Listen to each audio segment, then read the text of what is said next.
Good evening, London. Allow me first to apologize for this emergency channel. I do, like many of you, appreciate the comforts of the everyday routine, the security of the familiar, the tranquility of repetition. Bloody hell. I enjoy them as much as any bloke. But in the spirit of commemoration, by those important events of the past, usually associated with someone's death or the end of some awful bloody struggle, are celebrated with a nice holiday, I thought we could mark this November the 5th, a day that is sadly no longer remembered, by taking some time out of our daily lives to sit down and have a little chat. There are, of course, those who do not want us to speak. Just let me think. I suspect even now orders are being shouted into telephones, and men with guns will soon be on their way. Damn it! Why? Because while the truncheon may be used in lieu of conversation, words will always retain their power. Words offer the means to meaning, and for those who will listen, the enunciation of truth. And the truth is, there is something terribly wrong with this country, isn't there? You designed it, sir. You wanted it foolproof. You told me every television in London. Cruelty and injustice, intolerance and oppression. And where once you had the freedom to object, to think and speak as you saw fit, you now have censors and systems of surveillance coercing your conformity and soliciting your submission. We need cameras. How did this happen? Who's to blame? Well, certainly there are those who are more responsible than others, and they will be held accountable. But again, truth be told, if you're looking for the guilty, you need only look into a mirror. I know why you did it. I know you were afraid. Who wouldn't be? War, terror, disease. There were a myriad of problems that conspired to corrupt your reason and rob you of your common sense. Fear got the best of you, and in your panic you turned to the now High Chancellor Adam Sutler. He promised you order, he promised you peace, and all he demanded in return was your silent, obedient consent. Inspector, you're almost through. Last night I sought to end that silence. Last night I destroyed the Old Bailey to remind this country of what it has forgotten. More than 400 years ago, a great citizen wished to embed the 5th of November forever in our memory. His hope was to remind the world that fairness, justice, and freedom are more than words. They are perspectives. So if you've seen nothing, if the crimes of this government remain unknown to you, then I would suggest that you allow the 5th of November to pass unmarked. But if you see what I see, if you feel as I feel, and if you would seek as I seek, then I ask you to stand beside me 1 year from tonight, outside the gates of Parliament, and together we shall give them a 5th of November that shall never, ever be forgotten.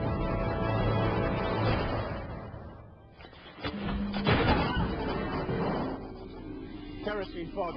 Every word. You really think the blowing up Parliament's going to make this country a better place? There's no certainty, only opportunity. I think you can be pretty certain that if anyone does show up, Creedy will black bag every one of them.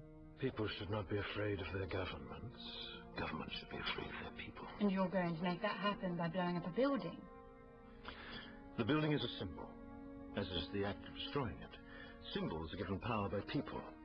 Alone, a symbol is meaningless, but with enough people, blowing up a building can change the world. I wish I believed that was possible. But every time I've seen this world change, it's always been for the worse.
By noon, Mount Carmel was a tinderbox. A heavy layer of dried CS dust coated everything inside. Large amounts of kerosene and coal-in fuel from containers crushed by armored vehicles saturated the floor.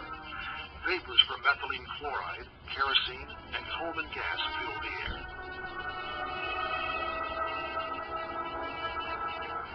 Huge holes ripped open by the tanks let the 25-mile-per-hour Waco wind blow completely through Mount Carmel.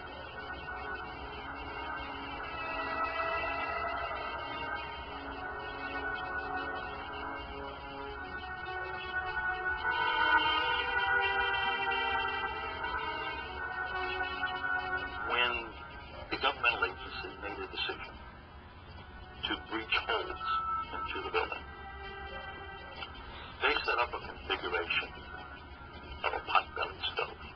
If you wanted to burn slow, you close off the vents. If you wanted to burn fast, you open it up. Well, they made a configuration in that building that was consistent to a pot-bellied stove. Any type of fire that would start, even if there was no CS gas, if there was no flammable liquids, if there was nothing just but ordinary combustible materials. Once you have a fire sitting in the building like that, it's going to grow to a fast, rapid propagation because of the venting. At this front corner, a combat engineering vehicle has just made its last injection of CS. That small black dot is the nozzle tip, ice cold from the carbon dioxide propellant used to force the methylene chloride CS mixture into the building.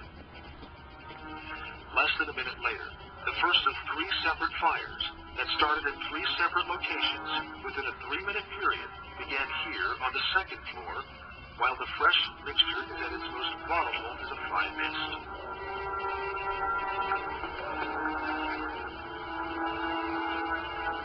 Once ignited, both the CS and the methylene chloride will become involved with the fire and add to the fire.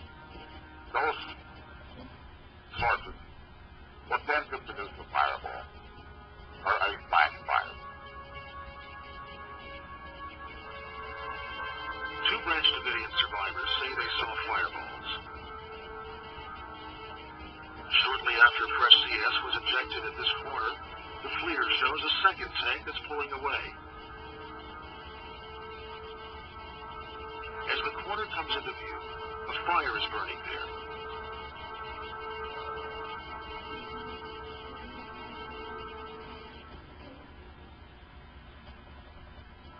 David Thibodeau said he was here and saw a fireball that ran the front length of Mount Carmel, possibly igniting another fire here in the kitchen dining room area, right next to the concrete room where the women and children had been gassed earlier.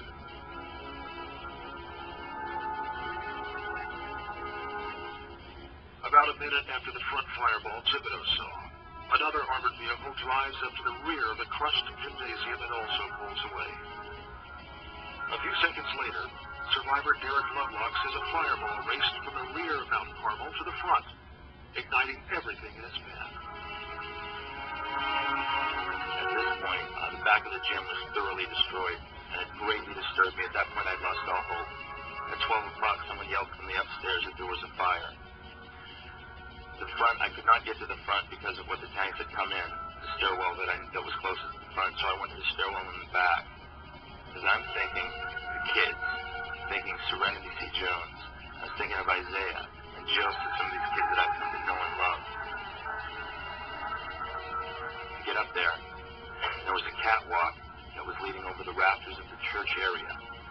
I walked to the front. I got to a blanket. I opened the blanket up, and a wall of flame shoots down the hallway in front of my face down to the other end of the building. It was the loudest sound I've ever heard in my life. I'm a drummer. And it was incredibly loud. I could not hear anything else other than this flame. Well, do you know personally how the fire started? No. The place is beginning to fill up with black smoke, and me and Scott were stood there by the stairs, and there was this kind of a ball of fire.